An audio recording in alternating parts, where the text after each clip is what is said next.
Important point కూడా పార్టీలోకి వచ్చిన మొదటి రోజు నుంచి రాష్ట్రంలో ఇష్యూస్ రాష్ట్రంలో ఉన్న ఇబ్బందుల కోసం మాట్లాడకుండా ప్రభుత్వ వ్యతిరేకత ఎక్కడైతే ఉందో అంశాలపై మాట్లాడకుండా వచ్చిన మొదటి రోజు నుండి వైఎస్ వివేక హత్య కేసు మీదే మొత్తం ఎజెండాగా నడుస్తుంది. ప్రజలకు అర్థం కాదా అంటున్నారు. నమస్కారం అండి రూపా గారు, మీకు ప్యానెల్లో ఉన్న పెద్దలందరికీ వీక్షకులందరికీ నమస్కారం. ఈరోజు రాజకీయ పార్టీల్లో ఏ పార్టీలోనైనా ఎవరైనా చేరవచ్చు, ఏ పార్టీలో నుంచి బయటకైనా రావచ్చు. జగన్మోహన్ రెడ్డి గారు కూడా అది వర్తించింది కాబట్టి ఆయన వాళ్ళ నాయన కాంగ్రెస్ లో ఉన్నాడు, ఆయన సీటు రాకపోయేసరికి అధికారం దక్కపోయేసరికి ఆయన ఒక పార్టీలోకి వెళ్ళిపోయాడు. ఆయన కాంగ్రెస్ పార్టీలో లేడు. తర్వాత బట్టలు వేసుకుంటేనో ఇంకొకటి వేసుకుంటేనో వార్స్ అనుకోవటం అది భ్రమని చెప్పేసి అనుకుంటాం. ఎందుకంటే రాజశేఖర రెడ్డి గారిని కనుక చూస్తే మా అందరికి, నాకు గాని అంబటి గారికి కానీ లేకపోతే బాసి గారికి కానీ మీకు కానీ ఆయన పంచకట్టు గుర్తుకొస్తుంది. జగన్మోహన్ రెడ్డి గారు పంచకట్టుకోలేదు కాబట్టి ఆయన వారసుడు కాదంటే ఆయన కూడా బహుశా ఒప్పుకోడేమో. వారసులు అవటానికి ఆయన వాళ్ళ సిద్ధాంతాలు ముందుకు తీసుకెళ్ళడం అనేది ముఖ్యం. అంతేగాని పసుపు బట్టలు వేసుకున్నాడా పంచకట్టుకున్నాడా అని చెప్పేసి అనుకోవటం అది భ్రమ అవుతుంది. ఎందుకంటే రాజశేఖర రెడ్డి గారు పాపం ఎప్పుడు చూసినా పంచ కట్టుకొని ఉంటాడు, ఈయన మరి కాకి వేసుకొని ఉంటాడు. మరి కాకి బట్ట వేసుకున్నాడంటే దానికి అర్థం ఏంటో చెప్పాల్సినటువంటి పరిస్థితి ఉంది. నెంబర్ 1. నెంబర్ 2, అన్నట్టు ఆమె మొన్నటి వరకు తెలంగాణలో ఉద్యమం నడిపింది కాబట్టి, తెలంగాణలో పార్టీ పెట్టుకుంది కాబట్టి అక్కడ ఉన్నటువంటి పరిస్థితులకు అనుకూలంగా మాట్లాడింది. ఈ రోజు ఇక్కడ కాంగ్రెస్ పార్టీలో చేరిన తర్వాత కాంగ్రెస్ పార్టీ సిద్ధాంతాలను చెప్పుకుంటా వస్తుంది. కాంగ్రెస్ పార్టీకి ఓన్లీ కాంగ్రెస్ పార్టీ సిద్ధాంతాలు చెప్తే ప్రజలు నమ్మేవారేమో, ఇప్పుడు కాకపోతే మరో 5 ఏళ్ల తర్వాత అన్నా. కానీ కుటుంబ అంశాలను ఎజెండాగా రాష్ట్రంలో చర్చకు పెడితే ఖచ్చితంగా ప్రజలు నమ్మే సిచ్యువేషన్ ఉంటుందా? నేనేమంటున్నానంటే కాంగ్రెస్ పార్టీ సిద్ధాంతాలు చెబుతూ ఏ కాంగ్రెస్ పార్టీలోనైతే తిండి తిని బట్ట కట్టి ఈ రోజు బ్రహ్మాండమైనటువంటి స్థాయిలోకి వచ్చాడో అదే కాంగ్రెస్ పార్టీని జగన్మోహన్ రెడ్డి చీల్చి చెందాడి అధికారాన్ని లాక్కున్నాడు. ఆ కాంగ్రెస్ పార్టీ ఇప్పుడు అంత చేయడంలో పెద్ద తప్పేంటి? నెంబర్ 1. ఓకే, ఇది కుటుంబ క్రైమ్ కథా చిత్రం లాగా ఉన్నట్టుగా చాలా స్పష్టంగా అర్థమవుతా ఉంది. ఈ రోజు జగన్మోహన్ రెడ్డి గారు మాట్లాడాడు, వివేకానంద రెడ్డి గారిని ఎవరు చెప్పారు ఒకసారి ఆయన చెప్పమనండి. 2019 ముందు ఎన్నికల 10 రోజులు 15 రోజులు ఉందనగా మా చిన్న ఆయన్ని చంద్రబాబు నాయుడు గారు చంపారని చెప్పారు కదా. ఆ తర్వాత ఇప్పటి వరకు కూడా 11 రోజులు చంపారని ఆయన నోటితో చెప్పలేదు.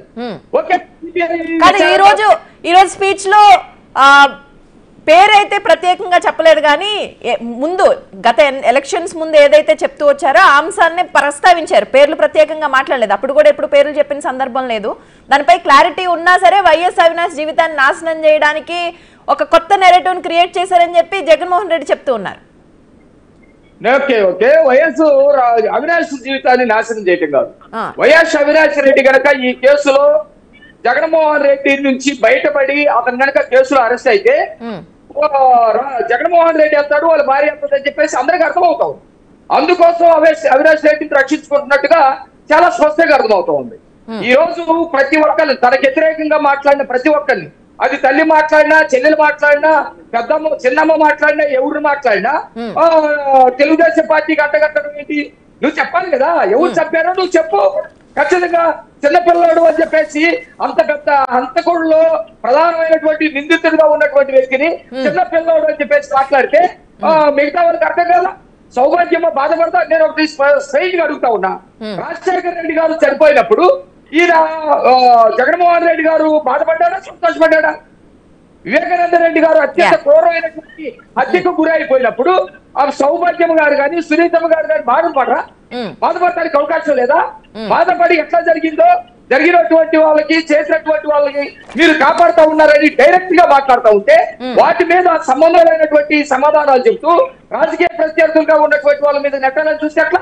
రాజశేఖర రెడ్డి, చంద్రబాబు నాయుడు గారు కూడా రాజకీయాలు నడిపారు, కానీ వాళ్ళు ఎప్పుడు శత్రు స్వభావంతో లేదు, ప్రత్యర్థులుగా మిగిలారు. రాజకీయ పార్టీలుగా నడిపేటప్పుడు ప్రత్యర్థులుగా ఉండొచ్చు. నువ్వు అందరిని శత్రువులుగా చూస్తే అసలు